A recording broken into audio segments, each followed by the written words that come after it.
아가서는 Song of Solomon이라고, Songs of Solomon이라고 이야기하지요. 갓 결혼한 부부의 사랑 이야기가 솔로몬의 아가서입니다. 여기서 솔로몬이 나의 사랑하는 자라고 언급한 슐람미 여인은 그가 가장 사랑했던 부인이었습니다. 이 열왕기상 11장에 보면 솔로몬이 1000명의 아내들을 두고 있다고 이야기합니다. 700명의 후궁, 300명의 첩을 두고 있대요. 사실인지 아닌지 모르겠지만 어쨌든 그렇게 많은 아내들을 두고 있었습니다. 근데 그 중에 슐람미 여인이, 솔로몬이 가장 사랑했던 여인 슐람미 여인이 누구인지 알 수 없습니다. 그러나 솔로몬의 개인 이제 그 영지 갈릴리 최북단 빌하몬 근처 레바논 산기슭에 이제 포도나무 농장이 있었습니다. 포도원이 있었습니다. 그 포도원 농장에 갔다가 그곳 시골 마을의 한 여인, 그 여인 슐람미 여인에게 마음을 빼앗겼습니다. 그리고 한동안 정신을 차릴 수 없었습니다. 첫눈에 반한 거죠. 첫눈에 반했다는 말을 영어로 블라인드 러브라고 합니다. 그냥 그 여인을 보자마자 장님이 되어버렸습니다. 정말 그 여인을 사랑해서 이제 청혼을 합니다. 솔로몬 왕이 청혼을 하는데 반대할 사람이 어디 있겠어요? 그러나 이 슐람미 여인은 고민하고 갈등하고 번민합니다. 자기를 그렇게 사랑한다고 그러면서 쫓아다니는 그 사람이 알고 봤더니 이스라엘의 왕이었고 그 나라의 최고 권력자였어요. 내가 그를 따라 왕궁에 간다면 나는 행복할까? 심각하게 고민한 끝에 이제 슐람미 여인은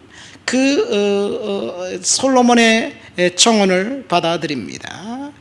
그래서 아가서 1장은 솔로몬과 슐람미 여인의 첫날 밤의 사랑 이야기를 그리고 있습니다. 부정적인 눈으로 보면 이것이 좀 성경인가? 좀 외설 같고 그리고 포르노 같다 뭐 이런 생각도 지을 수가 없어요. 그러나 이 아가서가 성경에 포함된 이유는 요즘처럼 진정한 사랑과 불륜의 경계가 모호해진 그런 시대가 아니라 정말 진짜 사랑의 이야기를 보여주기 위해서 아마 성경에 포함되지 않았을까 생각이 됩니다. 진짜 사랑, 하나님이 디자인한 진짜 사랑은 결혼관계 속에서 남편과 아내의 사랑이라고 이야기하고 있습니다. 부부가 솔로몬과 슐람미 여인의 사랑처럼 이런 사랑으로 가정을 꾸리라고 격려하는 것이 아가서의 핵심입니다. 남편에게는 아내를 존중하고 사랑하라는 충고입니다. 그래서 남편들은 아내를 솔로몬이 슐람미 여인을 사랑한 것처럼 그렇게 사랑하고 헌신하고 섬기고 도와줘야 될 줄 믿습니다. 그래서 그 남편은 아내를 사랑하고 그리고 아내는 남편을 존중하고 존경하라는 이야기예요. 그것이 솔로몬의 아가의 핵심입니다. 그래서 우리는 이런 사랑으로 남편과 아내가 서로 사랑해야 될 줄 믿습니다. 솔로몬이 이 슐람미 여인을 얼마나 사랑하는지 그 아내를 2장에 보면 샤론의 수선화 그리고 골짜기의 백합화라고 이제 표현합니다. 수선화와 백합, 향기가 물씬 풍겨서 어디든지 아내의 존재가 부각되는 그런 상태를 말합니다. 그러나 수선화와 백합화는 또 연약한 존재예요. 누가 와서 툭 툭 건드리고 지나가면 들짐승이 후다닥 달려가다가 도망가다가 건드리면 꽃대가 꺾일 수밖에 없는 존재이기 때문에 보호해 줘야 되는 그런 존재입니다. 오늘 우리가 읽은 8장에 보면 너는 도장같이 마음에 품고 도장같이 팔에 두라, 그런 이야기를 하고 있어요. 그래서 도장같이 늘 마음에 품고 이제 섬겨야 될 존재가 아내라고 이야기하고 있습니다. 결혼한 부부의 사랑 이야기, 연합해서 서로 돕고 사랑하는 그 사랑으로 하나 된 가정 이야기, 여기서 중요한 것은 연합이라는 이야기예요. 서로 돕고라는, 서로라는 단어입니다. 남편과 아내가 서로 사랑하고 서로 섬기고 함께하는 그런 가정, 하나의 공동체를 만들면 그런 가정, 하나님이 원하는 가정이라는 얘기예요. 어떤 힘든 일도 부부가 함께하면 극복하고 이길 수 있지요. 그럼 오늘날 우리 가정을 보세요. 부부가 역경이 찾아오면 서로 돕고 섬겨야 되는데 재정적인 위기가 찾아오고 어려운 위기가 찾아오면 어떻게 가정을 지킬 수 있을 것인가? 이혼이 답이구나. 그래서 도장을 찍습니다. 물론 그렇게 결정한 사람들도 이해가 돼요. 지키려고 하니까 이혼하는데, 우리의 이혼은 진짜 이혼이 아니라 서류상의 이혼이야. 그렇지만 그건 아니라고 생각됩니다.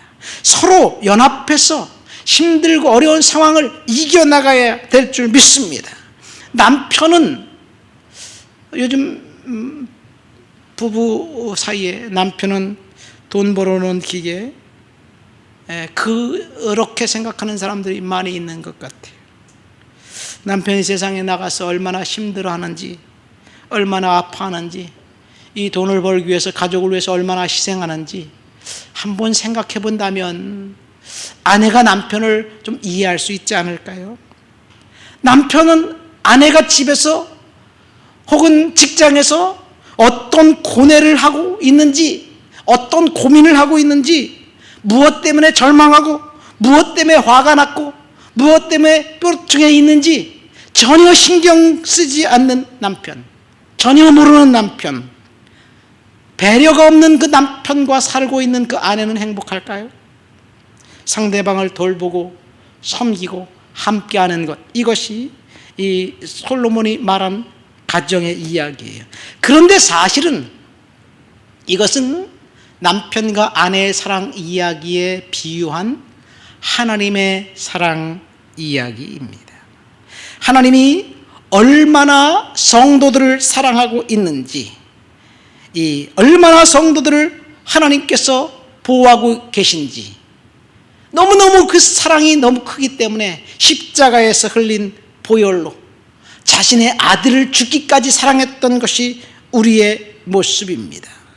2절 말씀 보세요. 내가 너를 이끌어 내 어머니의 집에 들이고 내게서 교훈을 받으리라. 너는 향기로운 술 곧 석류즙으로 내게 마시게 하겠고, 여기 향기로운 술, 석류즙이라는 그 은혜적인 표현을 써서 하나님의 사랑, 성도들을 향한 하나님의 사랑을 표현합니다.